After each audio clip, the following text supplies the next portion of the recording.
I'm an early bird and I'm a night owl, so I'm wise and I have worms. Refresh yourselves.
Hello.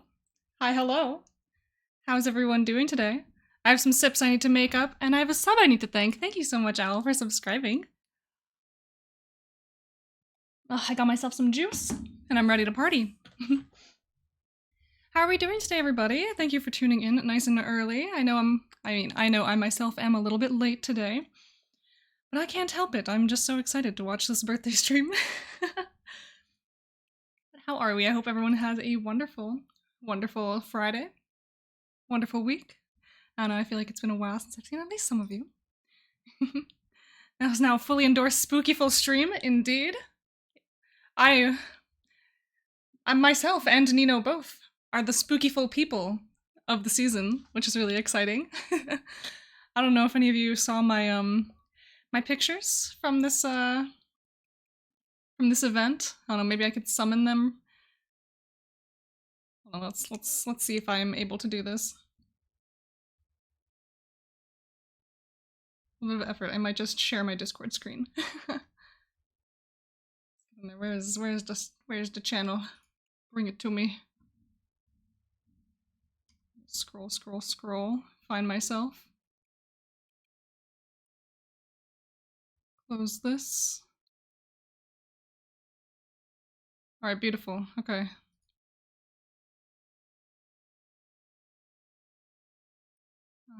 Sharing the Discord. There I am. Spookyful clown. So why aren't you laughing? I don't know, I had fun with this. I finished streaming yesterday, and I was just like, oh, what? Do I want to just, like, do some makeup real quick? Want to do some makeup, have some adventures? Yep, there I am. There's my face. But of course, the real star here is the clown horn. That makes it official. Oh, face. Yes, the clown horn. The stripes. Doot doot. Indeed. I always keep this thing ready. Always. All of the time. It is my tool. It is what I use to keep the vibes going good. But yeah. Yeah, so Spooktober has come to an end. It is finished. So let's have a look at what we've done. Let's have a look of what we've made over the course of this past month. And if you have your own work to share, I'll be more than happy to have a look. Let's switch to the world that I actually did this stuff for. That's always a good start. Let's see, here we go. Here's our article. So there we go. We have gotten... Calixtus, hi! Hi, welcome! Grab my favorite in a second. World Anvil's very distracting right now. Of course it is. There's so much going on. It's wonderful. Oh, hello. Greetings. Refresh yourselves. Oh god, what's happening? So many things are happening all at once. And Prippy Monty Poppycock, hello, greetings. Yeah. So I see people are using some of the little channel point redeems. I don't know, they're just fun. I like seeing channels that have them. And so I'm like, what if I just add them to my own channel? Ahoy! So yes, here's my full list of the prompts that I have done over the course of this month. I got 20 done, I believe, which is pretty good, pretty good. I got my badge and then some. That's really exciting. That was like my goal. I think originally I had wanted to do all of them. That would have been the dream. I was like, oh, you know, they're stubs. They're not going to be that hard to do. But no. I decided I need to take my time for myself because I'm dying. I am perishing. I'm drowning in stuff to do. That's okay. That's just life, right? That's just how it goes. So yeah, let's go through some of this. Hey, we're here for a few minutes. Have kids to pick up. Katoy Poi, hello, welcome. I hope you enjoy your couple minutes of stay time. I didn't finish mine, but it's okay. Started late, made a couple fun things. Oh, I loved your... I made your fun... I love the fun things you made. Wow, words. Words just went in every single direction. TL Cassis, hello, welcome. Welcome in, everyone. But yeah. So I guess we'll start number 1, Gilded Crow. This was one of the ideas that Mochi helped me come up with. I think it was Mochi and who else was in the chat talking about this with... Oh, I don't remember. Life is hard. Chill, Nine Inch Nails in the background, so chill, hell yeah. Yeah, Mochi's the best. But we came up with this idea for a crow that kind of like takes feathers from other birds and like decorates themselves with them. And so that's exciting. I need you to choose. I have one that is essentially the first full piece of world building in the new project I started. Then there's the one that I made for Chapter Collab, though that deals with some heavy stuff, so it might not be suitable for stream depending on your preference. I don't know, maybe we'll go with the first one for now then, if that's the case. But yeah, any of you who are here, you are more than welcome to share like any of your like favorite work from Spooktober. We can read it on stream. We can just like have a look at it, and it'll be great. It'll be lots of fun. And speaking just in general, not just for today, you are always more than welcome to come by and share your work over in my Discord server. We have little channels for the different challenges. We have world building channels, you know, all that kind of stuff. All that fun. Yeah, okay, let me tuck this link away so that I have it available to look at. I'm gonna close a bunch of these tabs that I just don't need anymore. There's quite a few. There's always so many tabs. I'm gonna get this off the screen now because we don't quite need that open anymore.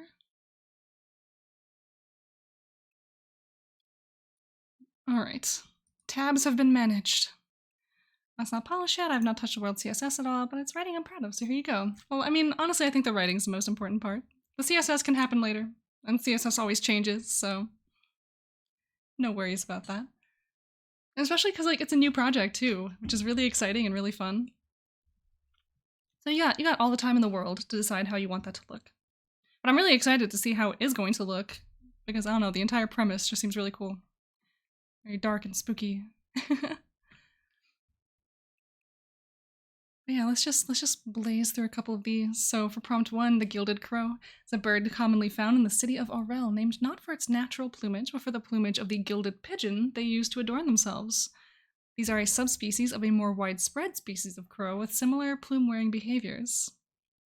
Obi Shaker, hello, welcome. And for Spectre, we have the caldera, which is a region in my world. It's what remains of an immense ancient volcano which once bubbled in central Nephirin.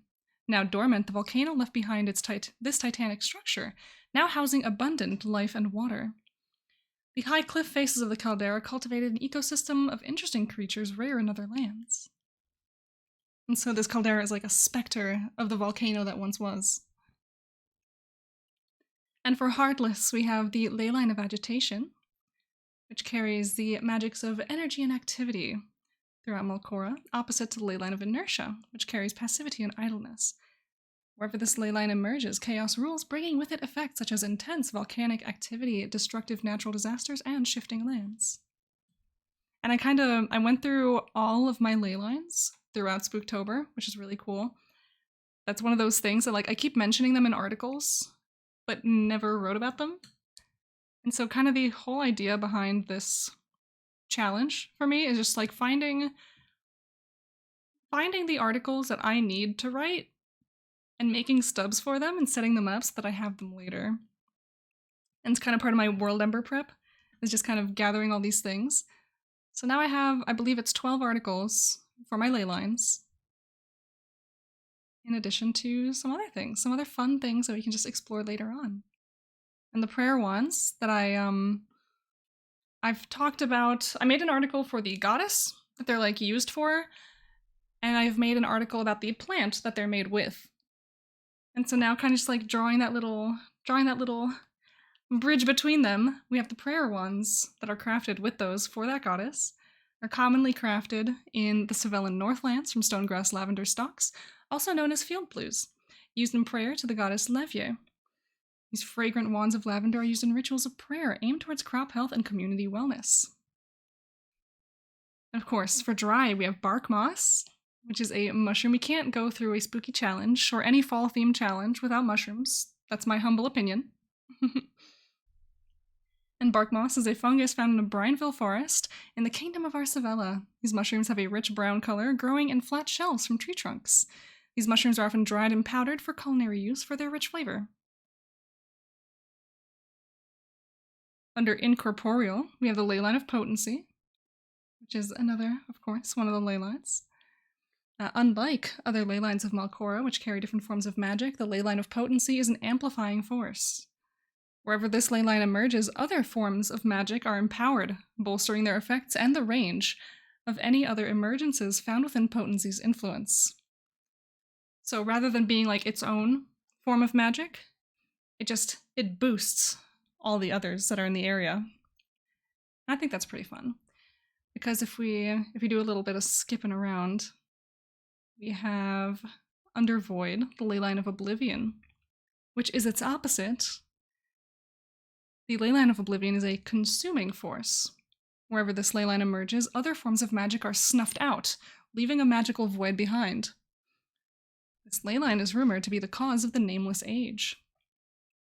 Of course, the Nameless Age in Malcora is the era during which magic just kind of ceased to be like in the control of humans.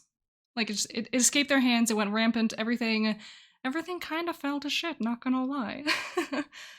And humans never quite regained magic, but the world stopped being in so much chaos, and they've learned to rebuild around it. So that's kind of where we are in the present day of Malcora. They still can't, like, harness magic the way they used to in, like, the golden age of magic, where humanity was all one giant empire and everything was beautiful, perfect utopia, allegedly, that the people know of. No, it's great. It's a good time. It's a lot of fun. I don't know, one of my favorite ones. Oh, I need to change the bot message. It's no longer Spooktober time. But yeah, one of the ideas I was like really excited to start working on was this Blood of the Barons that I came up with. It's just like a crystal, really. Like, it's just a formation. But I don't know, it's just a fun idea to think about. The Blood of the Barons are crystalline structures found concentrated in scattered locations within the Melokaj Barrens. Named for their slender forms, which interweave like webs or veins, these crystals are rare finds, but accumulate in large quantities whenever they form. So, it's very unlikely that you'll actually find these things, but when you do, there's kind of like a very large quantity to grab. It's a lot to harvest in one location. And another thing that we went over during this that really sparked a lot of awesome conversation about my world building is these the concept of these Genesis vampires. Still a working title, like I said before, but they appear in regions where the ley line of Genesis emerges. And as humans are imbued by the ley line's energy, those who do not receive this boon find themselves drawn to their essence, which often results in the powerful impulse to feed on their Genesis-imbued blood. I remember being there for the vampires. Yeah, very cool concept to see crystallized on stream, hell yeah. Yeah, I don't know, it's just like the creative process is so fun when you just start involving other people.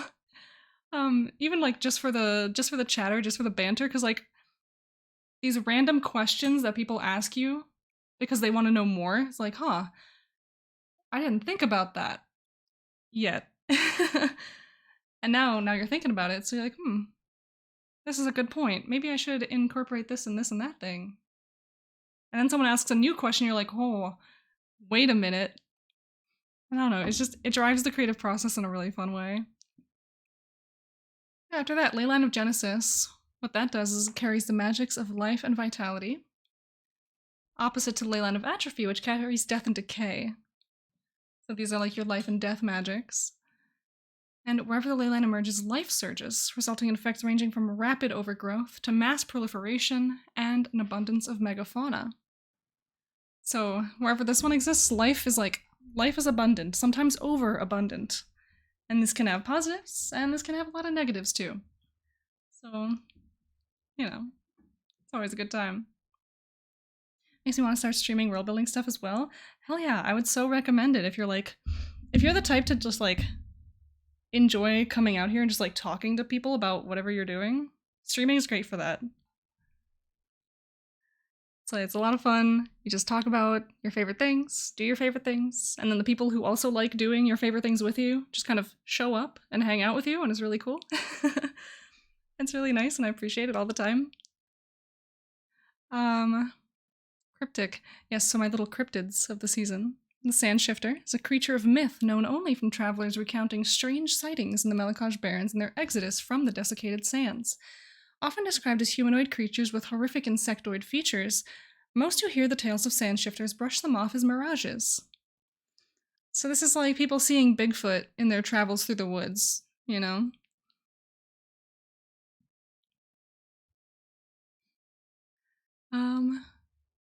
And this was actually the first one that I did, Harvest, the Harvest Belt. I mentioned the Harvest Belt, like, throughout my articles, like, taking place in Arsavella so many times, but it doesn't have an article yet. So we're gonna change that. Hopefully with World Ember, we'll be able to make up for that. So the Harvest Belt is a region in the Kingdom of Arsavella, making up the majority of the Savellan Northland's southern and southeastern lands. Most of Arsavella's most influential agricultural giants reside here, producing most of the kingdom's agricultural output. So here we have the Leyline of Celerity. Carry the magics of haste and dispersion throughout Malcora, opposite to the Leyline of Abeyance, which carries rigidity and longevity. Wherever this leyline emerges, form scatters, bringing with it effects such as illusory structures, rapid accelerated processes, and intense winds. So this ley line is all about speed, fast. Things are moving, things are scattering, like, you know, that kind of thing. Like it's like this result revolves around the magic of form. Let's see if I can jump right to the opposite. Yes, ley line of abeyance carries rigidity and longevity. Wherever this ley line emerges, form is bolstered, bringing with it effects such as rising peaks, earthen formations, and impenetrable or indestructible surfaces. And Alduskin, thank you for following. Hello, welcome, welcome in. So yes, abeyance and celerity, they are related to form. And so all of the ley lines are based in like a duality system around certain like things. Like I don't even know what the word I'm looking for is, like aspects of the world? Properties, I guess? Yeah, properties sounds about right. So ley line of agitation and ley line of inertia are about activity, energy. So like heat and cold. Passivity, activity, you know, just the difference between loud and quiet. It's like these things, like, are you taking it up to 100 or are you keeping it at 0? Is what agitation and inertia deal with. Potency and oblivion, of course, is the absence and the presence of magic.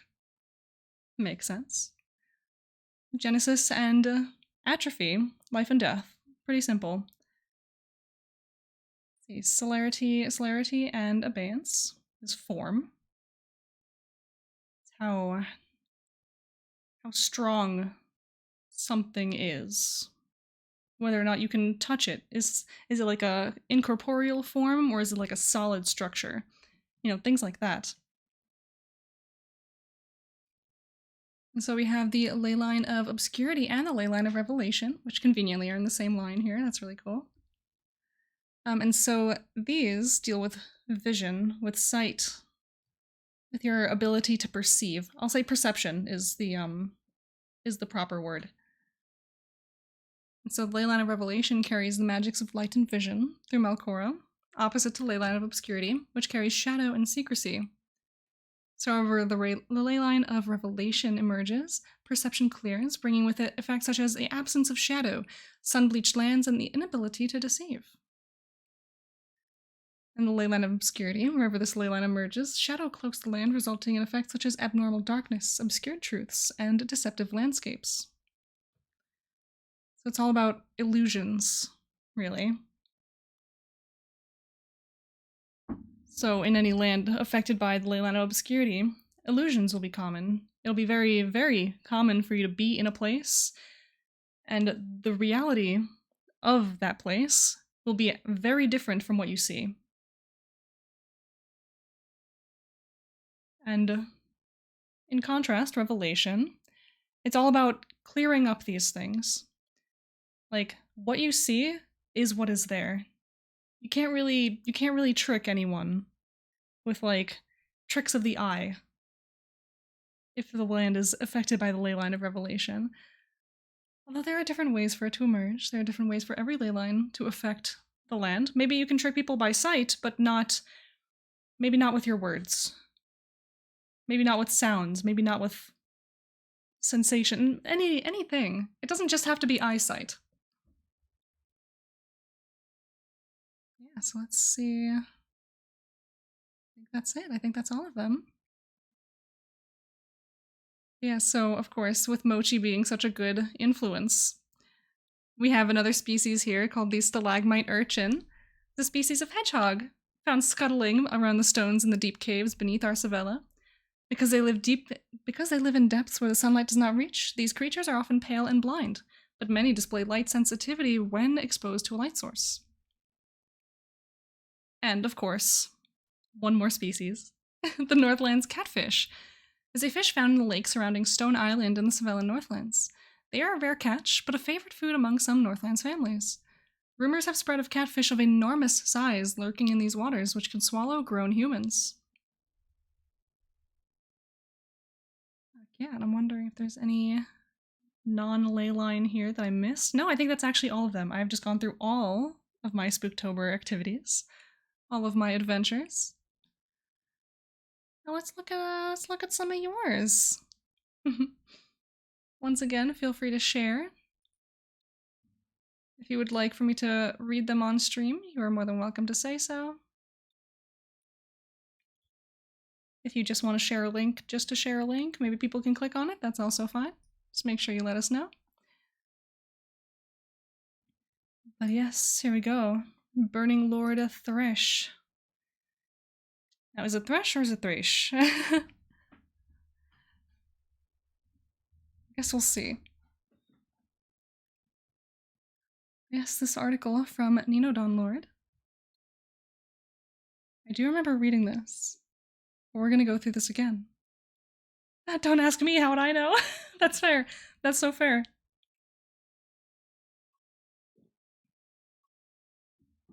Alright, Life Through the Year. Chapter 1. Burning Lord Thresh. Sunset somewhat is the last day of the year. Out in the countryside, they have just brought in the last harvests, and up near Castle Thresh you can see the roofs and pediments already covered in the first snowy plumes shining down in contrast to the dark stone exterior. Inside City Moondor, preparations of the cold days are underway, and you look back on a full year of hard work and great happenings. You met the love of your life, and after receiving your family's blessing, married them under the faith of the divine. And now it is time to prepare for the long, cold nights. Work will continue, of course, especially since now you now need to provide for a potential family. Perhaps it is time to stop as a simple laborer and try to pursue a better paying calling. Not something requiring smarts, obviously, like the alchemists and their new weapons of smoke. No, they require having years of training, you hear. And besides this, alchemists, like all major trades, are dominated by the Moondor guilds anyway, and you cannot afford to go climbing the ranks as an apprentice at this age. Perhaps, though, there is another option. These new creations that allow man to copy more books than 100 scribes in the same time have only just arrived in Moondor, and maybe people will be more open to new workers there. But all these thoughts are for the new year. Now it is time to celebrate the one that is passing and to welcome the new one by burning a lord. You step into the chill autumn air and make your way to the central square of your district, happy to meet your love there as you arranged earlier in the day. Already you feel yourself giddy for the approaching ceremony. As you get closer to your destination, the street becomes more crowded as others join you. Everyone moving in the same direction like a sluggish current, except the odd lamplighter doing their evening round to illuminate Moondor for the night. At last you arrive on the square and behold Lord Thresh. In the center of the square, a large wooden effigy towers over the gathering mass of people. It is almost as tall as the 3- and 4-storied buildings and shows an old man hobbled by his years, with a staff upon which he rests. Someone has given him clothing in the form of simple linen, imitating a lordly cloak. At his feet stands a wooden tombstone, upon which is written, "Here lies Thresh, Lord of the Mountain, resting in the ashes burned by the righteous." Around the square, people have already begun setting up and breaking open barrels of cheap red wines, using small coal and wood fires to warm it, adding spices to the cauldron.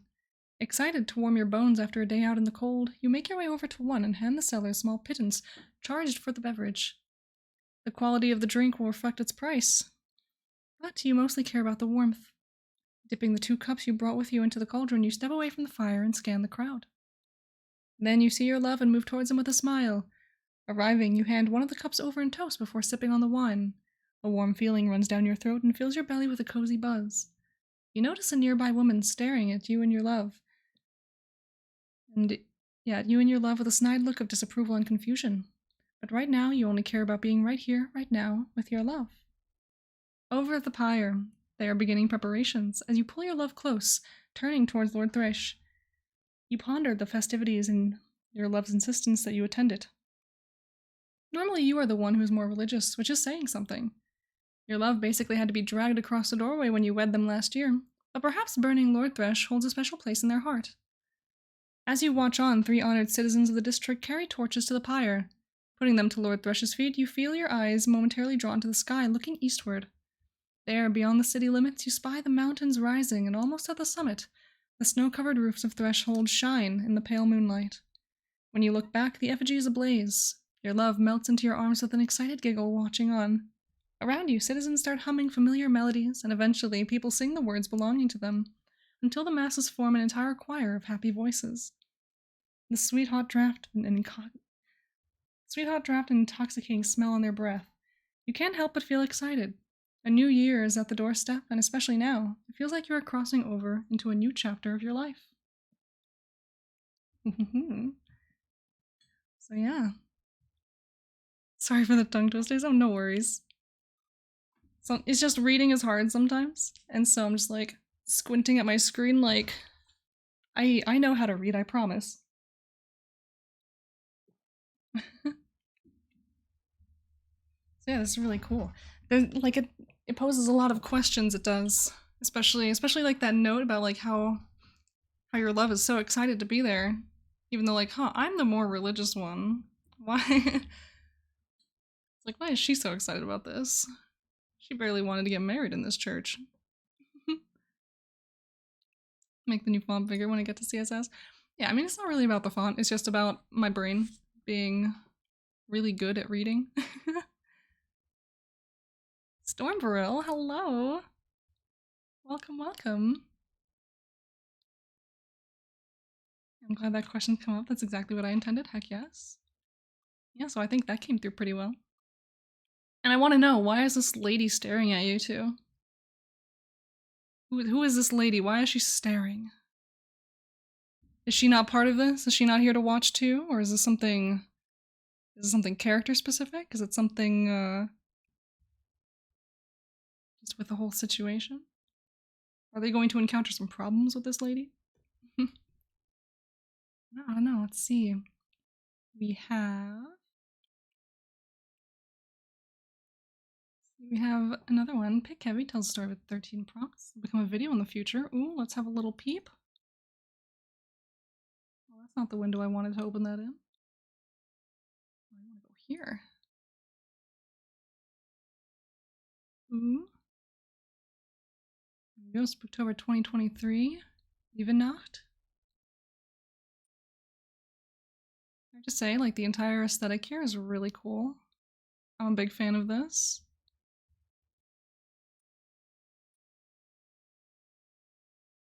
And regarding the questions, Strixline, that is something I'll have to wait and see about. Excellent, excellent. I will indeed wait, and I will see. Yeah, and Stormbill just finished last 6 at 13 last night. Did each article is 50 words or less. Hey, me too, so there's no worries about that one. I made 20 stubs, and that's it. And I feel pretty accomplished even about that. Yeah, for the Spooktober prompts this year, I'm drawing images that will eventually be put into an intro video for my Evennacht serial, which runs here at World Anvil. That's really cool. Yeah. I have my 13, but there's much more to the story. While it would be nice if I could get the video done for the end of Spooktober, I have a suspicion it's not going to happen. I'm not a video guru, it takes me some time. We'll see what I can get done. Very cool. In the Snakeshead Peninsula, the dry part of Evennacht, Ursa stalks the lightning-coated portal and enters. The temple is an odd void. This is really cool. I wonder if I can... This doesn't really... Oh, okay. I was going through all the zoom levels to see at what level it would actually make the images bigger. Yeah, look at this. This is really cool. And enters. The temple is an odd void. We're walking through here. Who is summoned forth? A flash of light, all goes dark. An eerie mask flows before death. Ursa, I expected you before now. Lightning strikes, thunder follows. Did you? The ghost fades in. You are curious, are you not? You asked that I return. I have done so, Ursa says. Fate is in the house. Machella shows Ursa's fortune ball. An epitaph appears. The line is broken, taken before her time. All that she was to have Rot as sand swept to sea, unknown. Too soon, too late. Ursa snaps her fingers, the lightning ceases. Riddles bore me, Michella, she warns, annoyed at the cryptic words. Unfazed, Michella shows the two apparitions who represent light and darkness. Only hints, pieces, a sparse banquet to feast upon. She has help, never fear. They realize the line is broken. They know they walk the unknown, and they accompany her anyway. Michella shows the hopelessness Lakin feels. And what do your rocks say? Ursa asks. They speak of sorrow too intimate for expression, that gnaws the bones of hope, Michella whispers. The drowning despair of Lakin.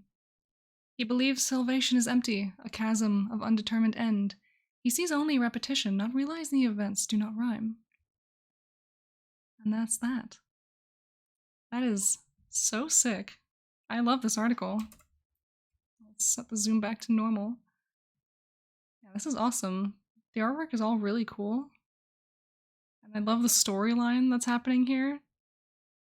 And I'm kind of a fan in in challenges like this where people combine all of the prompts into one narrative, so to speak. It's really cool. Because the stories that you can make from all of the words put together, especially with the spooky theme. Oh, it's so fun. This is so cool. I love looking at this. Yeah, this is super well done. I love this.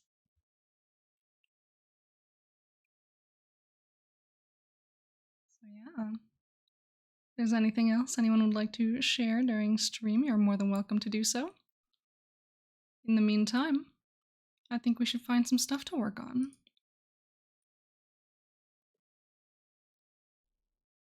I want to make an article like this, images with a narrative to follow along to. Heck yeah. See, I would love to do something like that too. Maybe when I get a little bit more story stuff, kind of lore stuff figured out, I would love to make a story. I have prior obligation, unfortunately, so I have to go into lurk mode. Hopefully I can come back to read the other cool stuff these lovely beans made. Can you make a list of stuff people submit? Yeah, I can make a list of stuff. I can totally do that. Let me just reopen some of these closed tabs and shove them into a corner for me to collect later. I'll just hold on to all of these.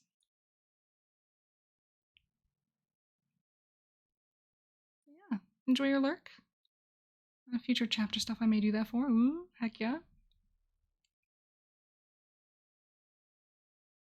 Alright, stuff to work on. We'll see now that Spooktober has come to an end. What I need to work on actually, if we're talking about chapter stuff, is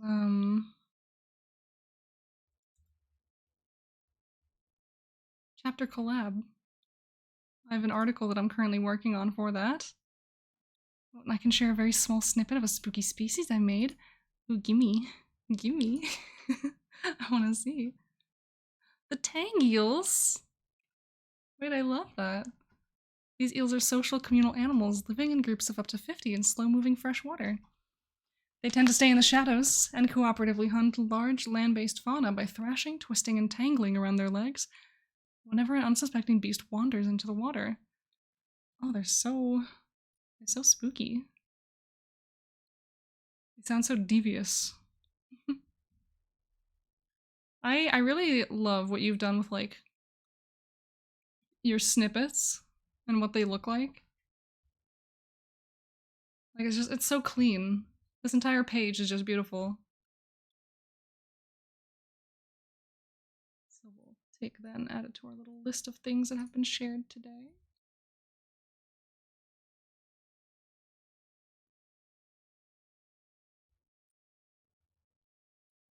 Yeah, I just love all the cool stuff that you guys are doing.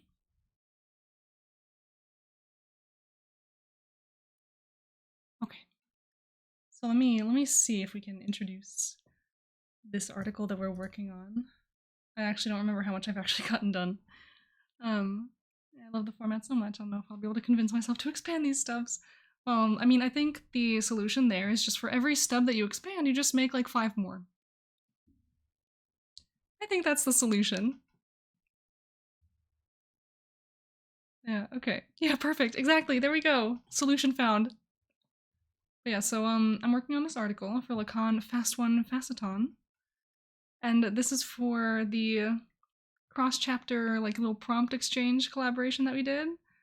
Um and so the prompt that I received, I need to like scrounge it up to get you the actual wording.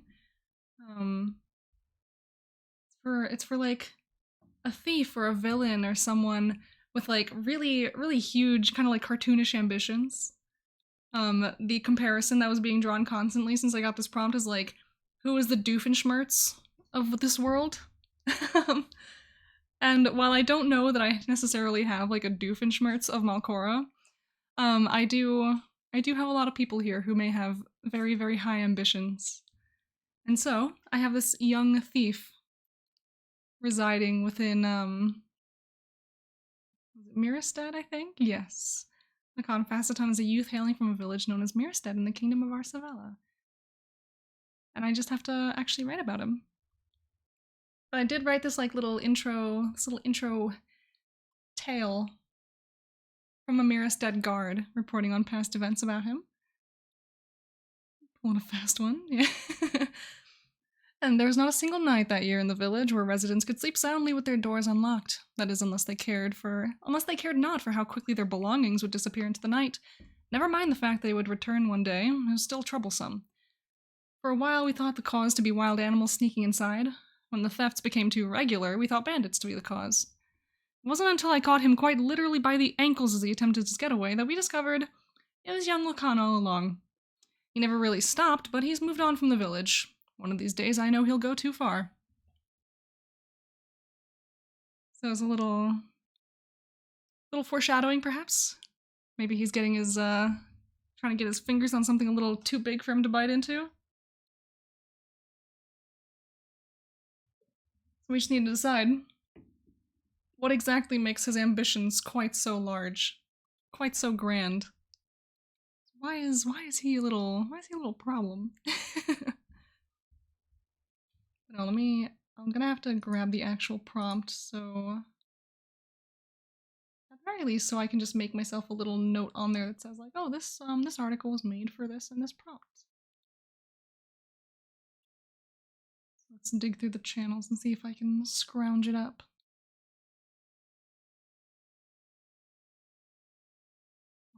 I'll need to actually okay, it's pinned. That's good. Change account real quick. Okay, so yes, write about a villain, thief, crook, burglar with way too ambitious life goals. So that was the exact prompt that I received. So let's where do I want to put that in this article? At the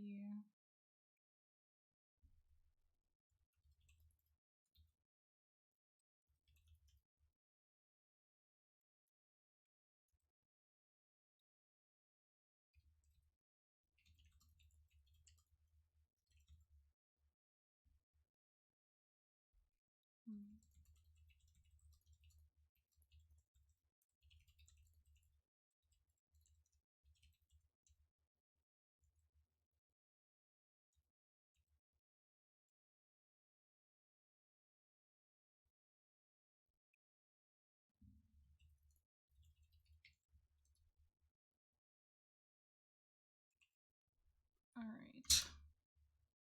So just throw this in here at the bottom.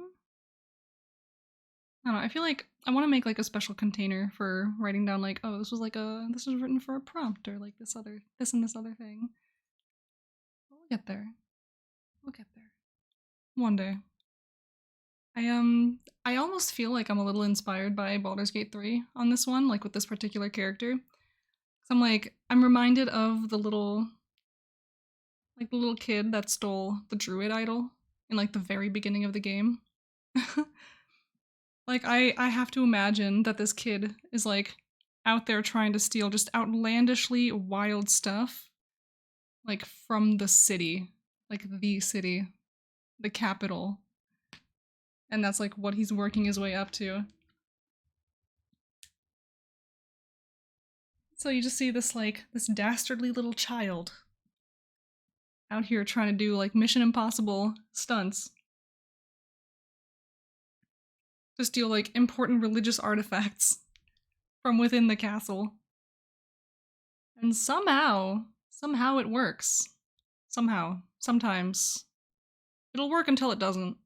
And at that point, we just need to discover what exactly that means for him when it stops working. I feel like it's not going to be a good time. But then there's also the question, like, he's a thief? Is he in the right on this one?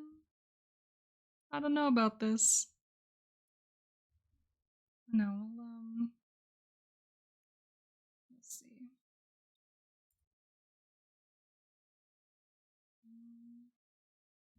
I need to see how I've formatted my other character articles. Just so I know kind of like what fields I've filled out for characters before. Organizations, residence, race, ethnicity. Okay.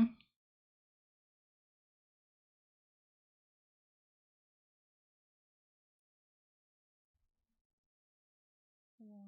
So he doesn't really have any organizations. Residence. I'll just say Kingdom of Arsavella for now, because I don't really have anything beyond that figured out.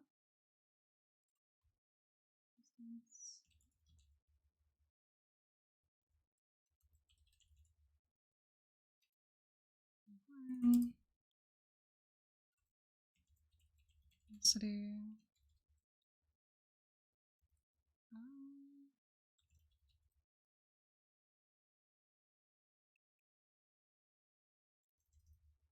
Do I have...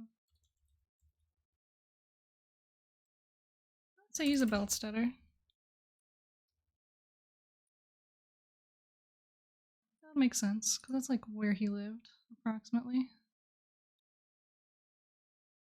I feel like I'm always changing my CSS, because at different times, just throughout everything, I'll notice like my sidebar container is higher than the quote box. But I feel like I keep noticing things in different articles where I'm like, oh, I should change that back. Like, I should change it to this, I should change it to that.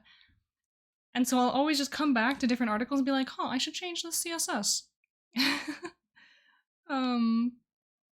I think it's usually because I don't have these two things lined up normally that I'm like, we don't need that space in the sidebar. I don't know.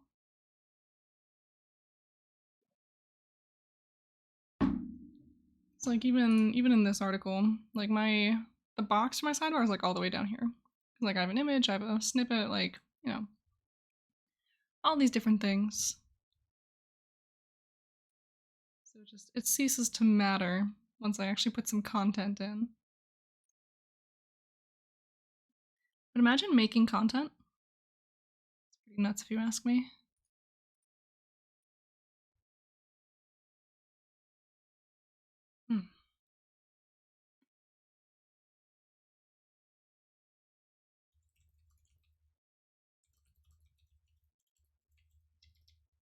No content, only CSS, exactly. That's the life I'm trying to live right now. I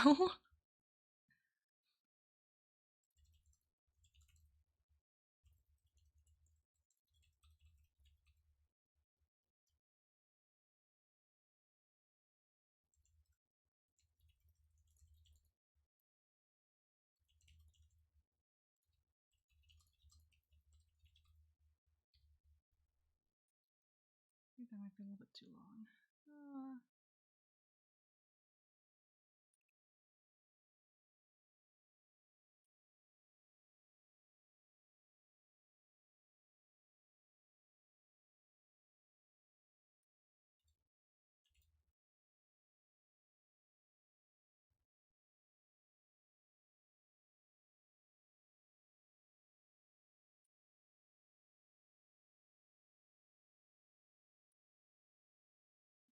I think that's reasonable. I usually try to keep like these little snippets here, like 3 lines at most. We'll figure it out.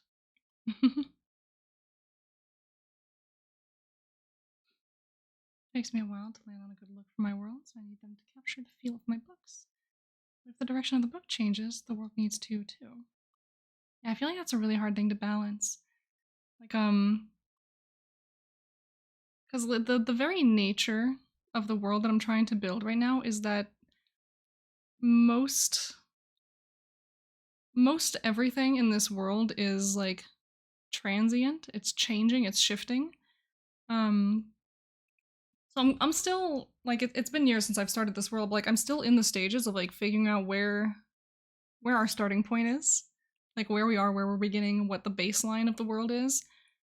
Like that's going to change, you know? Like these things change constantly. If I make any story in this world, things are going to like rapidly shift from the moment I begin that story and like begin pushing the timeline forward. And so that's a difficult thing to navigate. I'm like, okay, so what if I do change a lot of things in this world? Things are gonna be all over the place. I'm gonna have to rewrite like everything. So it's you know, it's an adventure. It's a challenge for sure. But we love a good challenge. That's how we do. Like show me one person on World Anvil, at least, you know, active in the community, who doesn't love a good challenge. It's what we're here for, it's what we live for, it's where we thrive. It's where we just start making stuff and spewing it out into the world and sharing it with other people like, hey, look what I've made. I love a challenge, see? See, we got challenge lovers all up in here. That's why I think I've picked up like every single badge since when did I start like actively participating again? Because there was a long period where I was just like not where I was just like not actively writing or doing anything creative really, because like I was in a slump, you guys. It was not good. Cause like I skipped something. I skipped World Ember 2021. So yeah, I was like barely scraping by for pretty much like all these competitions like before.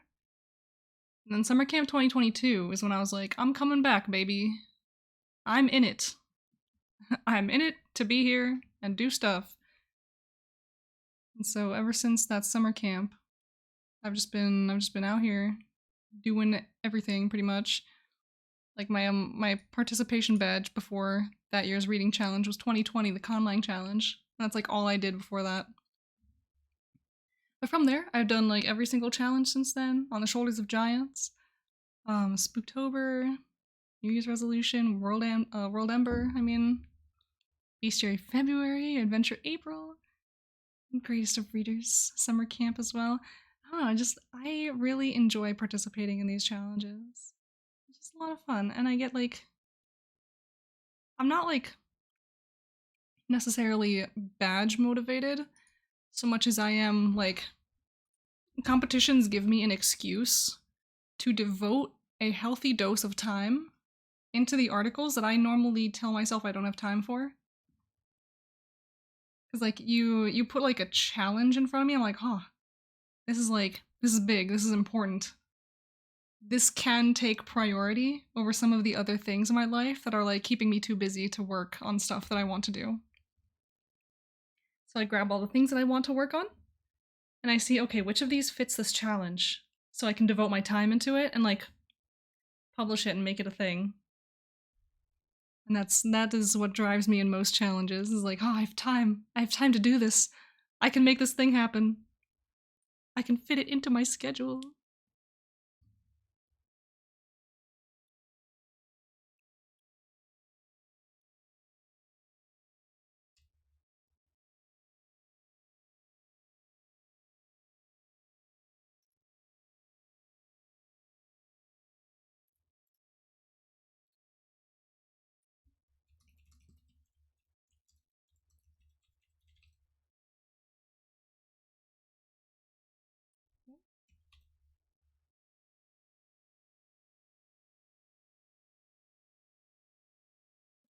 Yes, except world ember's a terrible thing. Terrible timing for people with families. Yeah, I don't think I've had a single December um in the past like 5 years where it wasn't like an absolute disaster month with no time to do anything. I don't know. December in general is just a really rough time. Wish it was in January. Yeah, I mean, I feel like January might be a little more amenable time wise. Cause at least, yeah, at least then like the holidays are mostly wrapped up. I don't know. I'm really looking forward to this year, where I think I have like a really long vacation for the holidays. I don't know. We'll see. It'll be really great though. Cause I think I think the project that I'm working on is going to wrap up mid-December. Like all the gods willing, please for the love of all that is holy and sacred, this project should be wrapping up mid-December. If I can keep up with all my deadlines and all my everything. Oh, I hope. And so that leaves the entire like second half of December for me to just write stuff. It'll be the first time in like 3 years that I'm not like bogged down by a project.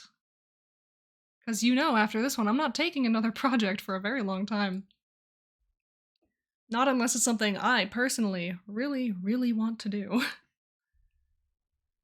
Oh, it's so nice to be like at a point in my life where I don't really need to take like commissions and like contract work. So really I'm just working through the last one I have before like the promised land where I can just work on my own things. I can go to my, I have a full-time job. So me doing my full-time job and contract work and miscellaneous other tasks. It's rough, you guys. I don't recommend it. Yeah, I'd really love to get myself to a place where I go to work, I come home, I hang out. Instead of coming home from work, doing more work, going to bed, waking up and going back to work. Oh, it's so rough. Like that's all. Oh, what's the IRL job? My IRL job is I'm a drafter in telecommunications. So I draw the funny little lines in AutoCAD that tell people in construction where they're going to put fiber optic cables.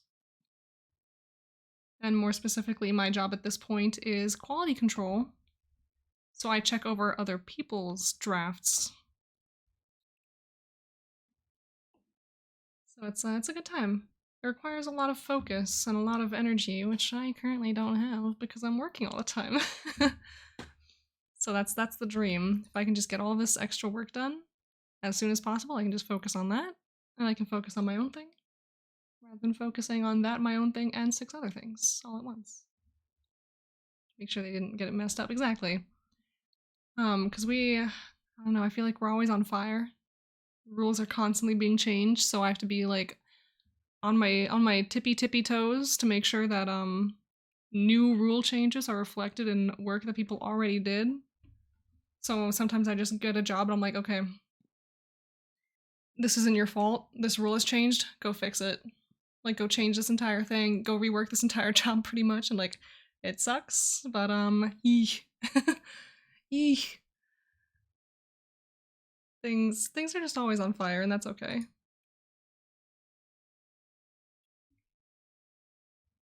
Tech needs to know where to put the cables, yep. Need to make sure that people actually know where things are going and how things need to go.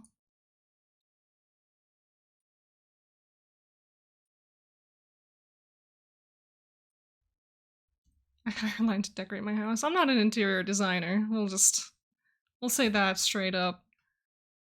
You look at my apartment right now, it's like it's a fucking disaster.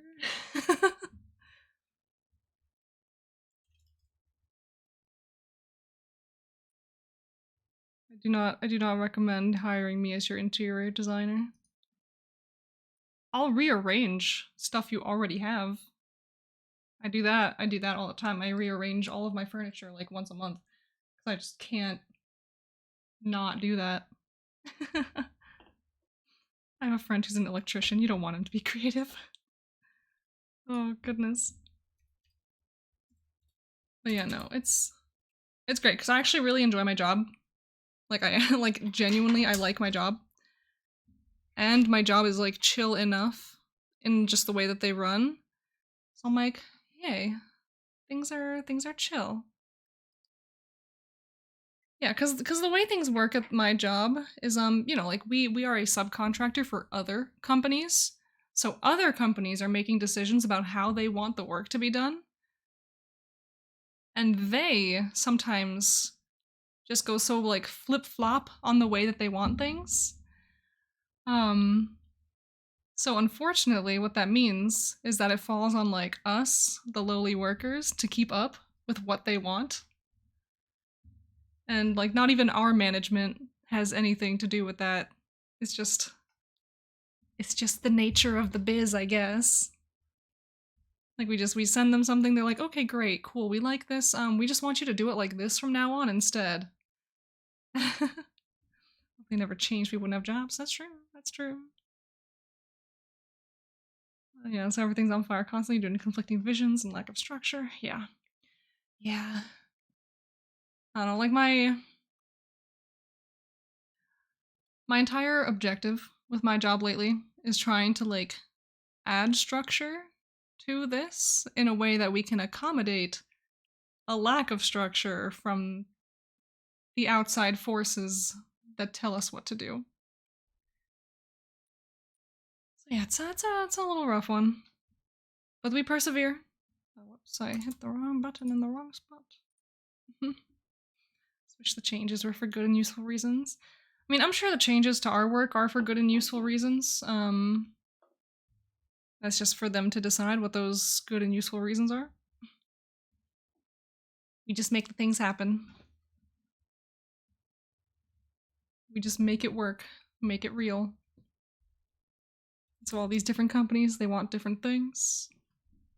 And our departments, like our departments who specialize in working with one particular company, even they're not immune. Like the individual company will be like, okay, yeah, we want this and this different thing. This thing that we actually begged you to do last time, we're going to change it back up on you. We actually changed our mind. We don't want you to be doing that anymore. So it's like every day is a new adventure. That's how I frame it. Just every day it's something new. Exciting, fresh. Things don't get old. Things don't get stale anymore. And I think that's the only outlook that you can have and survive in a job like this.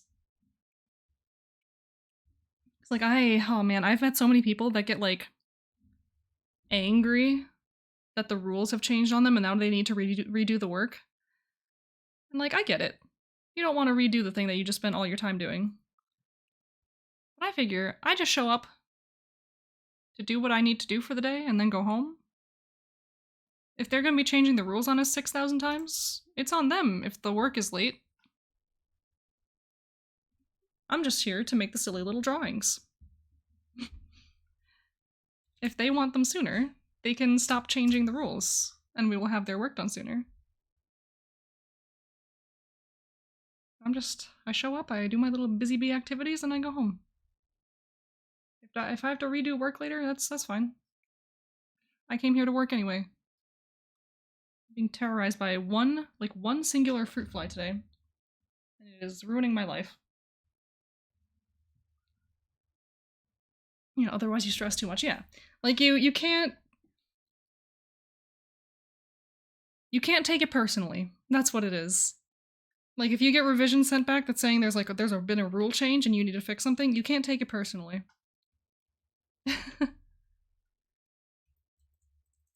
Can't take it personally. You just sit there, do your job, do your best. It's not on you that they want things changed.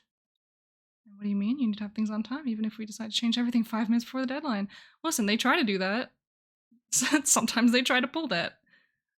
And at that point, that's on the management to be like, yeah, no. You guys are wild right now. Like, you just gave us rule changes that have us redoing from scratch all of these jobs.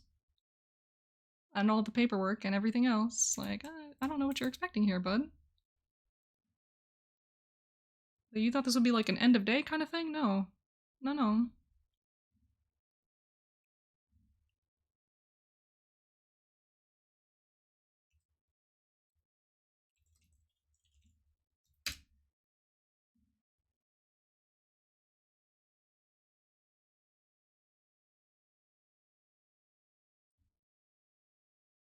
Hmm.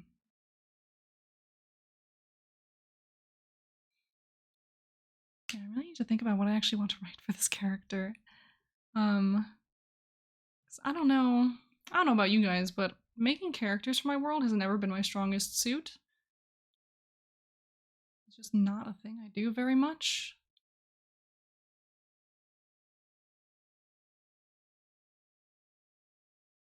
You estimated 20 minutes for that easy peasy job just because we have decided to add 500 more things to it. You can't tell me you'll need an entire week for it. The estimate was 20 minutes. Yeah, exactly. No, we love a little changing deadline. We love a little change of scope, impromptu. Just everything just works. There's a bird outside yelling. All of my writing begins with the main character. I form the worlds around them. Yeah, I don't have like a storyline that I'm following right now. I just have a world. I feel like it would be cool to introduce like a foundational kind of like story. I mean, okay, I guess there is kind of like a foundational like story because I have the champions of the dawn, of course, who kind of like brought the world into its new era, and that's kind of like the main narrative of the world forming. But even so, that character, that group of characters, are from like an ancient, like bygone era. They are forever. Their humanoid, their human versions are forever lost to time. They are remembered only as gods. I don't know. We could write some stories about that at some point in the future. But I feel like a lot of my setting just isn't really developed quite enough yet that I can comfortably slot characters into the world. Just like casually living in there. But we're gonna try. We're gonna keep trying no matter what. You know, that's why that's why it's a challenge. Um, but yeah.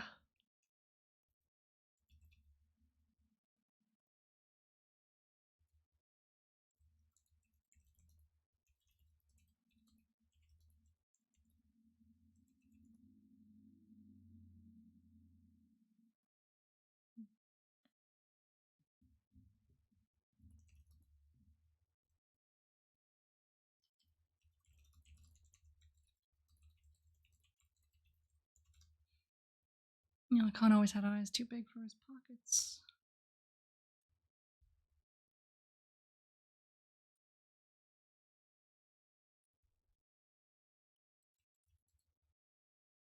Would you mind if I wrote a story in your world? I mean, I don't really know what that would entail. So I'm not sure.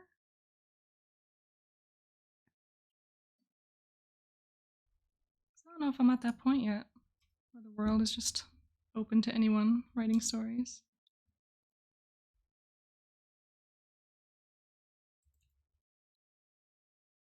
Begin with architecture and fit the character to the structure they live in.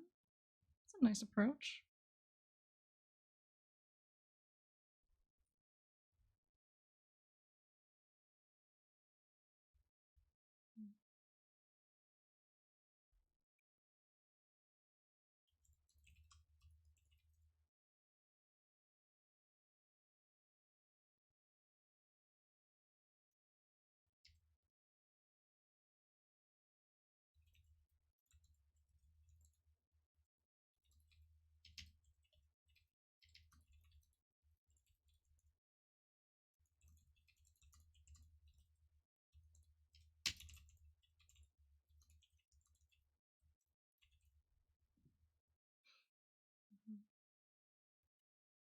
Khan always had eyes too big for his pockets, and his curious hands got him into trouble as long as he could remember.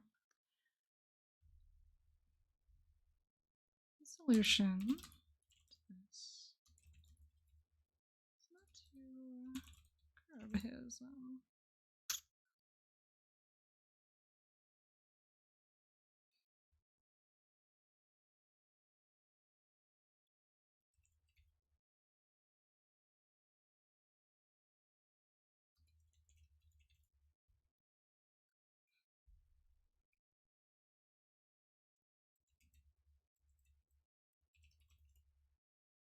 the solution to this was not to curb his magpie nature, but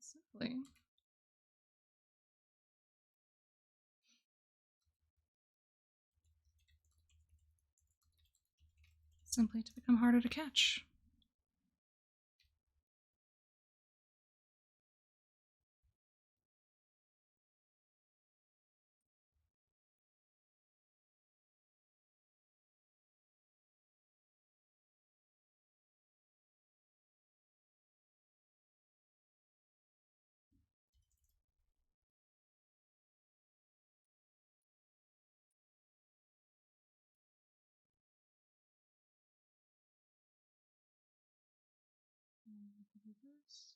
The scroll wheel is just being really weird right now.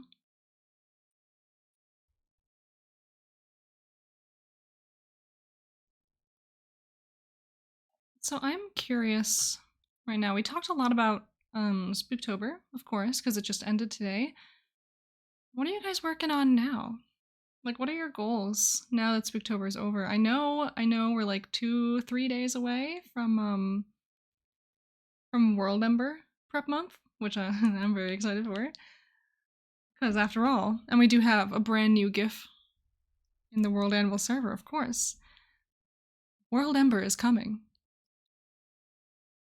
World Ember is indeed coming. It is inevitable. It's on its way. And we have so very quickly gone from like World Ember is in 3 months to World Ember is in 3 days. World Ember. Well, not World Ember is not in 3 days. World Ember Prep is in 3 days. And that's pretty nuts. See, I want to get back into World Anvil and write at least 1 article a week. Well, heck yeah.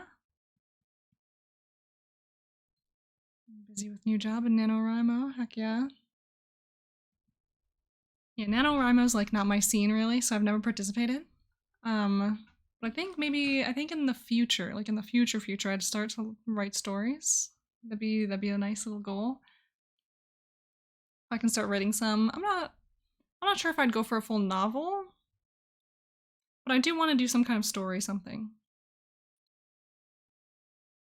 Yeah, sometime after moving, I'd like to organize my notes, stubs, scribbles into 1 clean article. Yeah, there you go. I have my 2 current serial books ending. Take a month break, then begin around the holidays, because scheduling sucks. Doing Maptober and World Ember Prep too. Cool.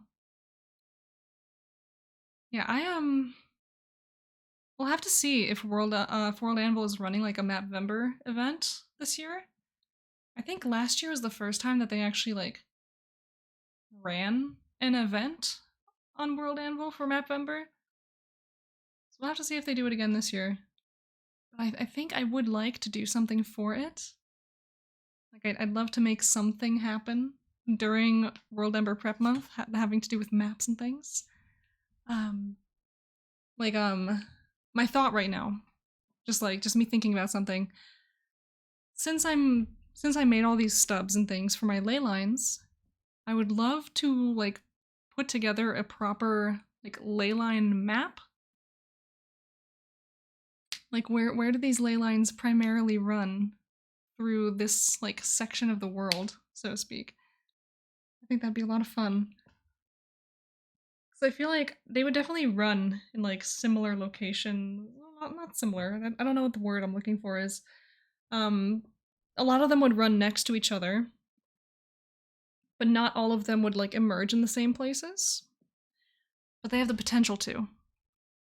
They have the potential to emerge all over the place in all kinds of different ways. You got a new novel planned for your world? Awesome. I want to create a local map for where a new serial book takes place. Gives me a push to complete it. Heck yes. Yes. Putting time frames to things. Very inspiring. That's why you'll see me working on things like the night before I'm supposed to finish them. It's really good. Map would be nice. Flesh out the Bhutan, Tibetan, Burmese inspired region of the world. Cool. Very cool. So yeah, you guys are working on some awesome stuff.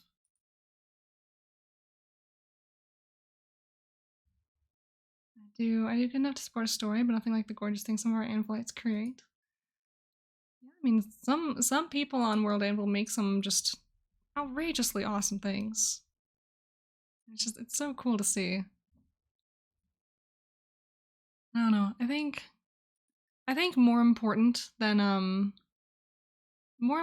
aesthetics, at least like around here, is the actual writing and the quality of it and the stories that you tell. All of the imagery, it's just like it's flavor, you know? It adds a lot, of course. It's not quite as important. I want to start a new world building project, but I'm not sure where to start. I'm in no rush. Yeah, that's good. You shouldn't really rush these things. Because I feel like the more you start rushing things, the more difficult it is to actually kind of get into the headspace of doing it. Because if the whole thing for you is like rushing into it, it's like, I don't know, it takes a lot of the heart out of it, and then you're just kind of like stressed. Like, oh man, I have to finish this in like a certain amount of time. Don't know how to handle this. It's rough. And then putting that kind of pressure on yourself, just like, oh, it just makes it so much harder to work. It makes it so hard to work. Because then you're just worrying all the time.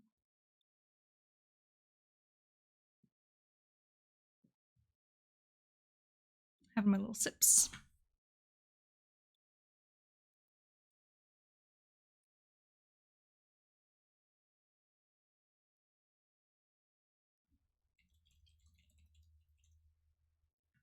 There's a young magpie here.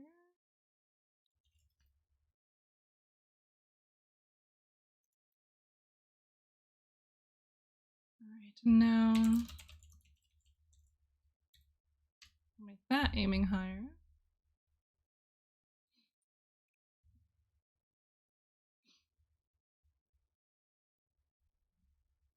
Spoken by someone who says she can't get into characters. Yeah.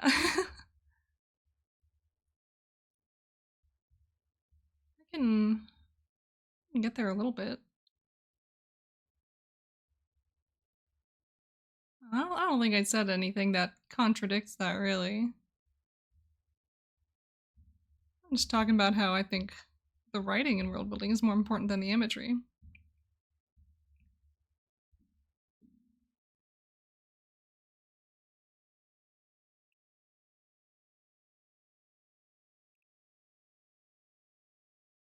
Okay. Because like you see me right now, like writing at snail's pace. The entire time I've been talking, I've been like thinking about what I actually want to write. And so you know, me sitting here chatting is just me covering up the fact that I have no idea what I want to write for this character. Ever seen an article without images? Yeah, I mean I have.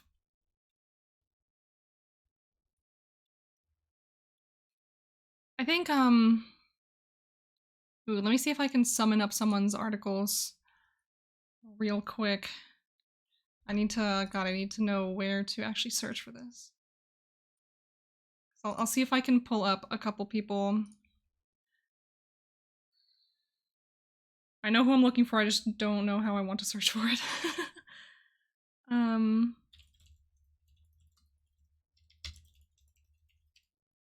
hold on. Let's see. Oh, okay, I'll give you one very strong example of an article that doesn't have any images in it. And here we go. Like, you know, the cover's the cover. That's just on every page, whatever. But Mother of the Stars from those two nerds that quite literally won. Like, it won Dimmy and Janet's category in summer camp. There's not a single image in here. Here you go, there's a link.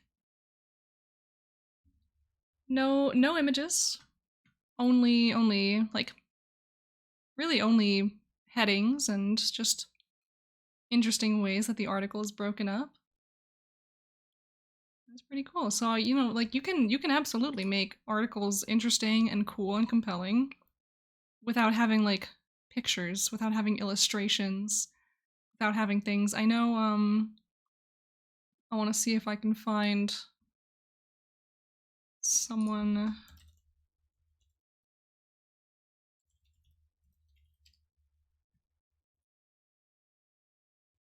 See if I can find another article that I think illustrates this well. Because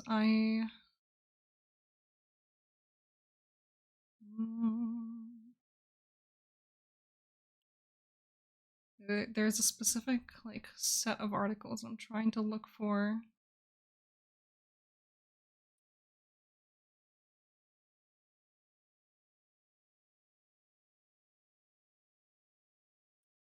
Let's see.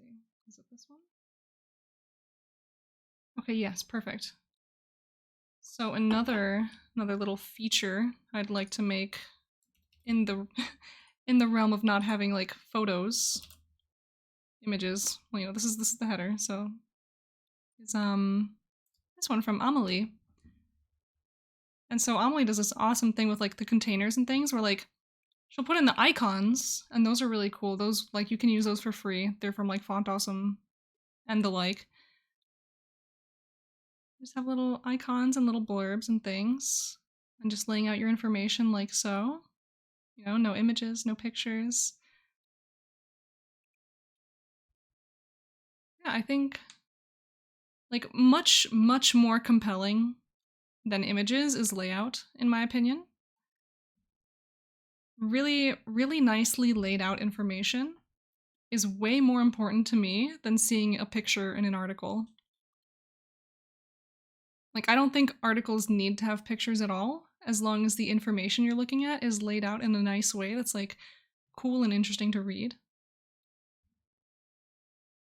So those are just like two examples that are just like kicking at the top of my brain. Cause I know Rin, those two nerds, does a lot of work. Like does a lot of articles that don't really feature images very much. I want to know.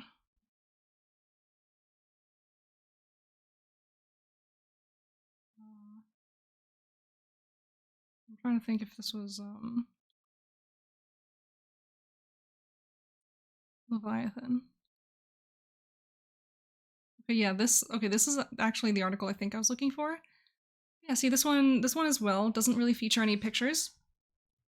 Once again, we got like these sections, everything, you know, cute little container here. We have the icons here as well, like breaking up these little sections. Like that to me is so much cooler than like a picture.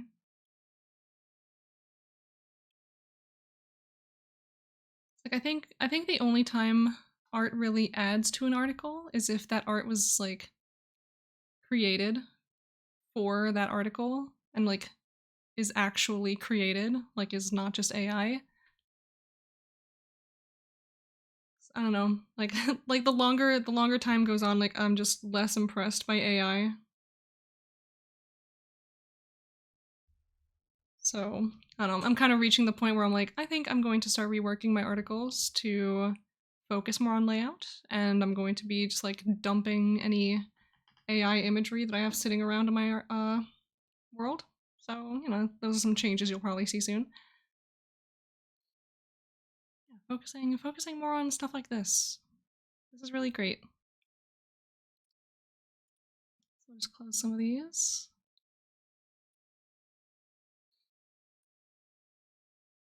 Use a lot of Shutterstock, but AI sometimes, yeah. Absolutely. I think some of my favorite worlds are the worlds where people where they include like sketches all throughout their articles. So like the art itself isn't necessarily like polished, but it tells a lot about what you're reading about. You know, like these sketches really take you into like the brain and the thoughts behind whatever thing it is that you're reading about. And you can see the creators, like actual like thought and creative process going into it. And that's really sick. Because it makes me feel like I'm actually in their like notebook slash journal where they're doing their creative writing. And it's like they've put in this little doodle here to help me understand their world a little better. So totally lost with visuals. Yeah, I mean it's a skill. Like it is something that you need to learn. It's something that you need to study. Like I am like, you know, for everyone's reference here, like I went to art school. So like I have an eye for things. Um I don't always have the time to like put the skill into action. So, you know, you'll see it show up in like certain articles and certain places, and in others it'll just be like, here's some information thrown together, thank you. um but yeah, no, like if you, for anyone, if you want to get better with visuals and visualizing things, it's you absolutely need to like, you know, like at the very least practice, get to know what it is that you want to do, and then put in steps to kind of figure out, okay, so what do I need to learn? What do I struggle with the most? And then start tackling those things. And I think the most difficult thing about tackling those things, if you're like a beginner, is it's really easy to get frustrated by not seeing progress. But that progress takes a very long time to come to be. So really, really what it's about is just like continuing to show up for yourself and showing up for the things that you want to do and want to achieve. And the longer you keep at it, you're going to start looking back on like your older work and be like, oh wow, that actually looks atrocious to compared to what I do now. And like you might not even really like your work yet, but seeing how much better it is than what you used to do, that can be a real boon to yourself. Like you can feel really good about yourself for having improved that much. Oh gosh, and like even myself, I've made some things like, you know, just like a couple years ago that I'm like, whew, wowie. It's like I don't want to do that anymore, and I don't. So yeah, as with all things, drawing, writing, you just need to practice. The more you do it, the better you're going to get, and in fact, the more you do it, the more you'll be able to see where your weaknesses are and what you need to target in order to get better. And you know, not just doing it, but also like seeing what other people are doing, studying from other people in your like in your peer group, in your cohort, in just like the people around you, like what are people making? What makes those things that they're making compelling? And how can you learn from them how to make your own work more compelling? Yeah, comparisons between where you were and where you are now can be a real boost. Absolutely. Absolutely. And like I know that this is way easier said than done, but comparing yourself and your progress to other people and their progress is like the ultimate creativity killer. Like it will absolutely destroy you. And you know, me, myself, of course, I have weasels in my brain who make me look at other people and be like, wowee, they are so much better than me. How am I ever going to reach that level? You need to learn to wrangle those things. And like, I'm not immune to it, but I feel pretty comfortable saying that I'm like in the place where I can at the very least silence those weasels enough to continue making my own work. You know? But like, that's another one of those beginner traps. Like if you're not good at something yet, and you start looking at other people who, you know, like just frankly, like they're better at this than you are, you're going to get this like idea in your head that's like, they're better than me, I will never be able to top that. And so you just give up. And that's not the way. It's a really dangerous trap to fall into. Like comparison is the thief of joy. You know, like that's the saying. You can't compare yourself to other people, but you can learn from other people. Compare yourself to others only as much as you need to understand your shortcomings and to understand the areas in which you can improve. Like, look to them for inspiration. Look to them for advice, for help, any of these things. But just don't let them discourage you. I don't know, I've seen plenty of gaps between myself and other artists in the past, and I'm just, sometimes I'm like, why am I actually doing this? I'm not I'm not gonna get up there. But then surrounding yourself with a support network of wonderful people who remind you that you are good at what you do and that you have worth. Thank you, Cheems. That also helps a lot.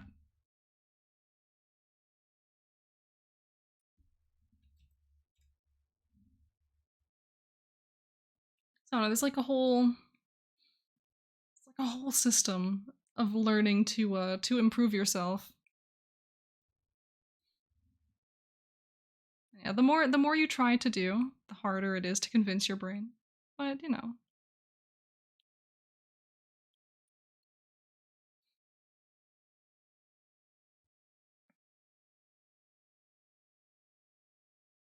My inspiration comes from dead people. Perhaps this is why I'm goth. Maybe. It's very possible. Hey, listen, as an artist, of course, having gone to art school, all the works, learning art history, every single artist that you talk about in art history is dead, so artists are always taking inspiration from dead people. Like, unless you're in the art history classes that talk about, like, modern and contemporary artists, you know, every single artist you're ever going to talk about is just, like, some dead guy from 1,000 years ago.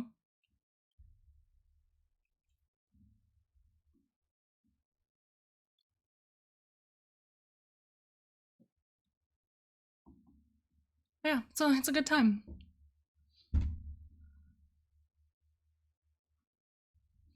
Oh, I'm gonna pull up my chair, get into real serious mode. Also, it is so warm inside my apartment. I should not be wearing like a sweater right now, but I already put the sweater on, and I don't really want to go change right now, so I'm just gonna have to suffer until I cut stream for the day. And as an architect, I look at old buildings rather often. Heck yeah. Old buildings are really sick. I think there was a point in my life where I wanted to pursue like an architectural like field of study. Yeah, I wear a sweater too, we think alike. Yeah. I yeah, I really shouldn't be wearing a sweater. It is not cold here yet. Like not even a little bit. Um I think it was Thursday. I that was like the last time I was outside. So silly to say. I just don't leave my apartment unless I have to. Yeah, the last time I was out here, it was warm. I had to take off my jacket and my sweater. Just walking around, just oh god, I need to know where you get the stream music from. Love the chilled rock track covers. Heck yeah, I could probably link you the playlist, like right now. I did not make this playlist, I just kind of found it one day.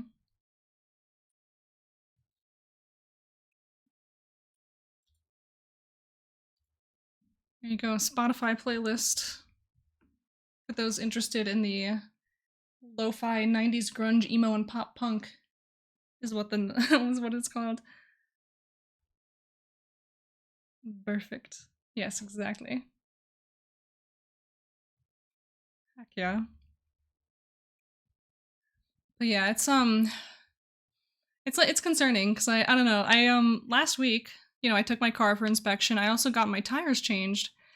You know, thinking like, okay, you know, it's almost winter time. I don't want to get caught off guard by the next snowstorm, so I have snow tires on now. But the weather from that point on has been like, oh, we're actually gonna be really, really warm.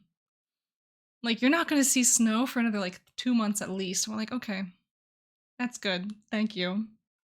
I went through the effort of changing my tires out.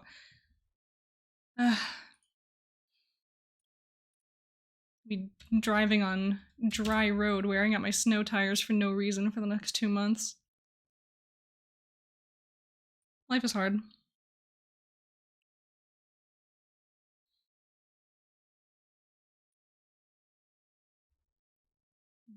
I need to figure out what I want to do with this character. Who will he be? Yeah, Murphy's Law, exactly. Just love how it works. Life is just silly like that.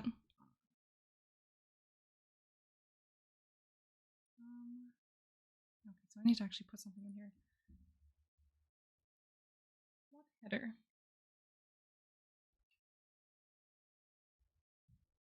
Who will we be?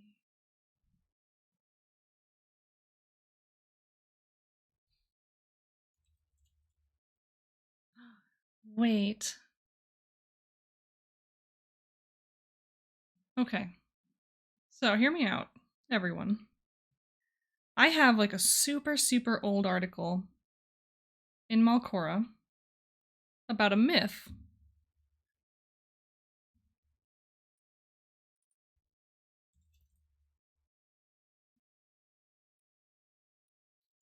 About a myth from the monarchy of Arsavella.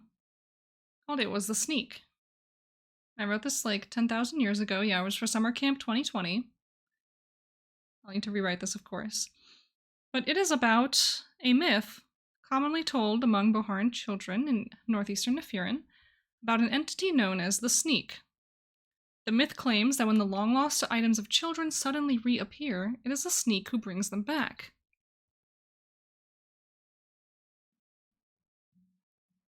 So the idea here is that items go missing, and then they just show back up one day. And in this article, I made a note that, you know, unless they care not for how quickly their belongings would disappear, never mind the fact that they would return one day, it was still troublesome. What if that myth originated because of this character that I'm writing right now? Because he would steal stuff and then bring it back. And maybe the only people who would notice enough to, like, make a fuss out of it would be the children whose toys get taken. And so they're the ones making up stories about how this happened and who could have done this. Because, of course, who could do this besides some strange entity? So I don't know, we'll have to bookmark this then. So I think I just found my inspiration for this article. You know, so it's my own writing from years ago. Back from kid pickup and you're still up, heck yeah. We are totally still up. I haven't even been on for 2 hours yet. We gotta keep this party going for at least a little while longer.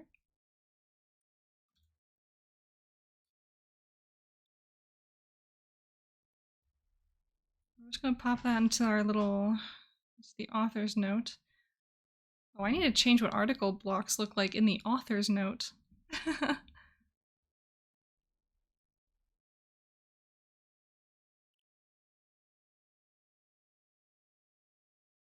Did you know Malcora can in real world mean bad loot? That's cool. I enjoyed your spooky articles, even the incomplete ones. Well, they were all incomplete, technically. They were all stubs. Every last one was a stub. Yeah, we're currently working on our article for the chapter prompt exchange. And I don't know, Katoipoi, if you were here like 30 seconds ago before you spoke up when I was talking about my newfound inspiration for this article. Because it was like right before, so I don't know if you like just tuned in a second ago. Yeah, turns out an article that I wrote like 3 years ago fits in here pretty well. Oh, it's session time, gotta flee. Later, friends, thanks for streamline. Oh, thank you for coming. I hope you enjoy your session. Do enjoy. Come share your stories another time.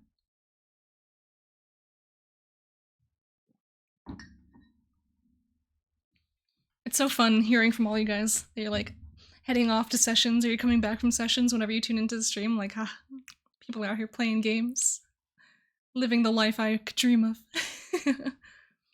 I need more games in my life. I need the time for more games in my life, actually. Is a little more of what the, Yes, you do. I do absolutely need to. But yeah, this article that I wrote 3 years ago, well, it was the sneak, is my new inspiration. My new inspiration for this character. Because I think that his activities may be where this myth originated from. And maybe as part of writing this article, I might actually go and like touch up this article too. Because I don't know, this article is kind of fun because this was one of the first ever articles that I had like show up as like a featured article on the site. And this was like before I was really involved with the community, so I didn't know what was going on. I just know that I opened World Anvil one day and I just had all these notifications. I'm like, what's going on? It was, you know, like it was years ago. Like I just opened World Anvil, I'm like, why do I have like 10 notifications? Why are so many people liking this article? And then I see the little things like featured. Today's featured article. It was the sneak. I'm like, oh, what? They featured my article? Why? It was one of those little early joys in my world building career. And so I think that this is one of those articles that deserves a little touch up, a little tune up, a little rewrite. So maybe we'll do that. We'll touch it up a little bit. And we'll kind of like do a little co-release with this article whenever I finish it. It's definitely a thrill, yeah. Like, especially for me, like a little baby writer who didn't like know anything or anyone about the community. I was like, ah, I've been noticed somehow. And see, now I'm just out here like sharing things with everybody. I'm out here streaming. certainly like a completely different era for me in my brain. Like suddenly I'm talking to people. I'm being like a social butterfly. If you told me like I'm gonna say even a year ago that I would be doing this, I'm like, you're joking. I would literally never, I would die actually. But here I am. But here I am. I don't know. Starting this whole streaming thing has just been such a blast. Now you're so good at it. Oh, thank you. I still feel like a disaster most of the time when I start my streams, but I don't think that feeling is gonna go away. I think that's just permanent. I think that's just forever.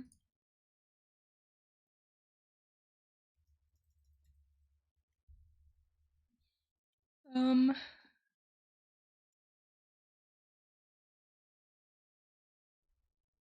like oh my gosh.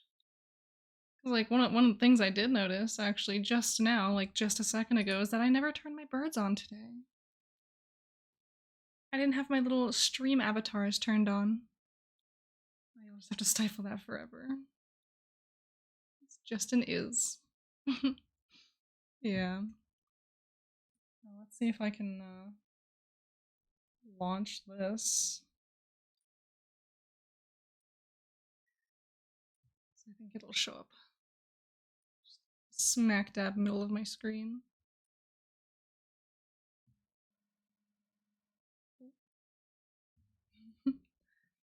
Just get my little, it's a little late now, but I'll put my little bird back on the screen. See, there we go. Now everything is fine.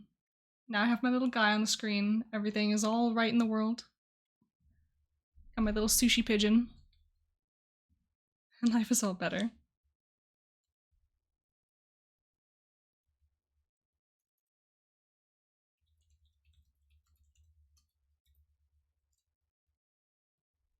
Alright, so am I happy with the spacing here? I guess we'll find out. We'll just refresh. Yeah, that's fine. That's better.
Just me constantly typing in like a sentence and tabbing back into the article.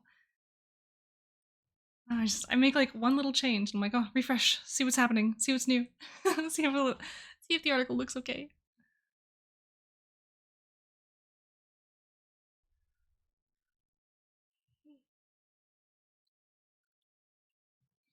Yeah, I'm getting so sleepy. Life is hard when you're just a sleepy little guy, trying to write some things, trying to make some characters happen.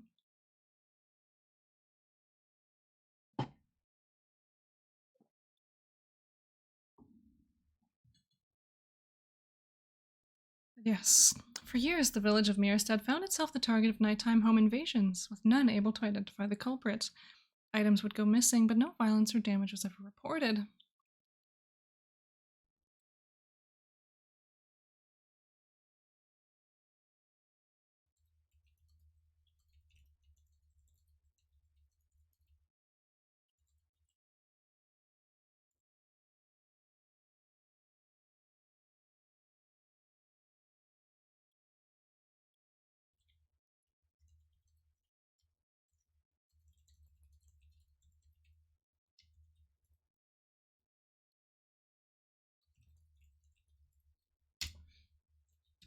And no trace was left but the thief who came and went, swiftly and silently.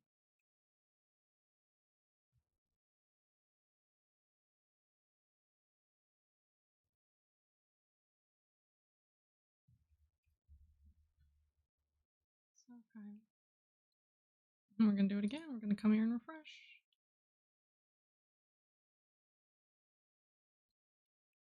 And so yeah, the idea here is we're gonna get like maybe like a subheading after this line somewhere, put in like some other stuff. And then we're also gonna add like a little blurb like this one down to this header below. And we'll have to develop this character and like really dive into what exactly makes his life goals too ambitious. We'll have to dive into what exactly he's trying to steal, what he's trying to take, what he's trying to get his hands on, and how that might affect him and the area around him.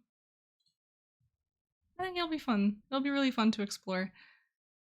I think that's my favorite thing about the prompt exchange that we've been doing is just like it's a lot of fun, you know?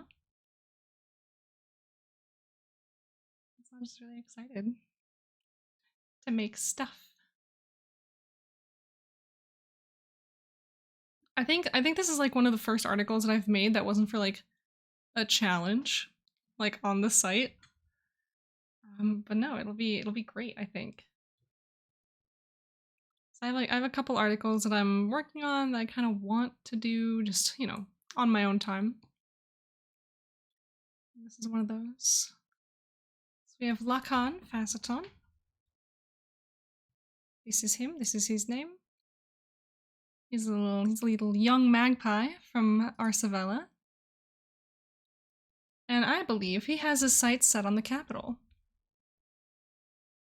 In fact, I think he has already had his sights set on the capital for a long while. given the context from It Was the Sneak. Because we do have this little origin story, as the myth originated in the early days of the monarchy, when the young princess's favorite toy went missing. So now I have to wonder, did this boy really sneak in and steal the toy of this princess?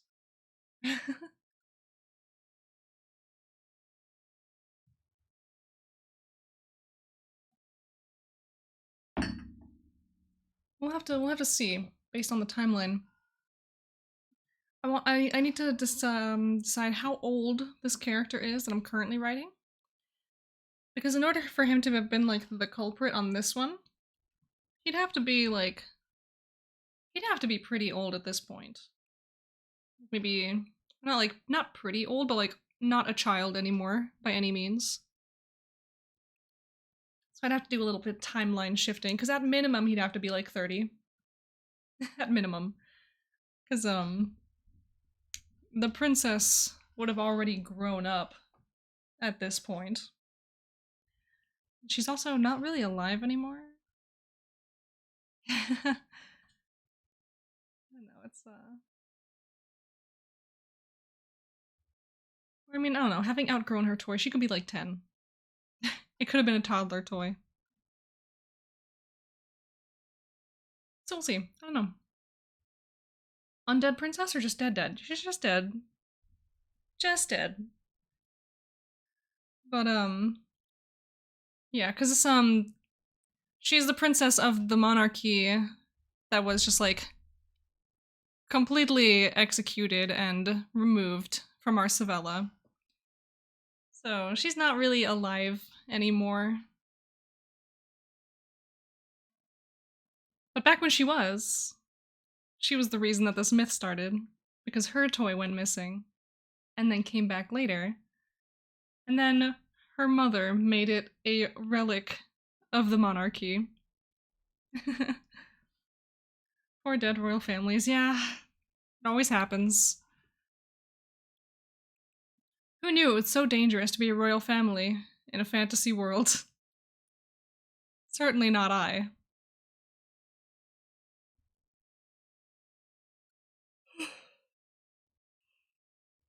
Oh my gosh, the yawning is just forever.